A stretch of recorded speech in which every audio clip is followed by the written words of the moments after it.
Hello everyone, welcome to my mini blog. তো আজ হলো উল্টো রথ। প্রত্যেকবারই ভাবি এবারে আর যাব না, কিন্তু সময়টা এলে বাড়িতে বসে থাকতেও ভালো লাগে না, কারণ আমার সব বন্ধুরা বেরোয়। তাই এবারেও চলে গেলাম। তো গিয়েই সবার সাথে দেখা হয়ে গেল, আর আমার এক বান্ধবী আমাদের আইসক্রিমও খাইয়ে দিল। দেখতেই পাচ্ছ কতটা ভিড় হয়েছে। তখনও রথ টানা শুরু হয়নি। রথ টানার আগে যে পুজো আর আরতি হয় সেটাই চলছিল।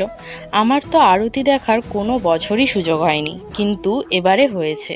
তো আরতির শেষে বাতাসা ছড়ানো হচ্ছিল। উপরের দিকে তাকালেই যেন শুধু বাতাসা আর লজেন্সের বৃষ্টি হচ্ছে। বাতাসা তো আমি অনেক কুড়িয়েছি, কিন্তু লজেন্স দুটো পেয়েছিলাম। যাই হোক, তারপরে রথ টানা শুরু হলো। আর রথ টানতে টানতে আমি চলে গেলাম আমার দিদির বাড়িতে, কারণ ওখান পর্যন্তই রথ যাবে। আর সকলের জন্য জগন্নাথ দেবের প্রসাদের আয়োজন করা হয়েছিল। আমি তো বাড়িতেই খেয়ে নিলাম। খাবারগুলো তো খুবই ভালো হয়েছিল। জগন্নাথ দেবের প্রসাদ বলে কথা, ভালো তো হবে। তারপর খাওয়া দাওয়া করে চলে গেলাম বাড়িতে।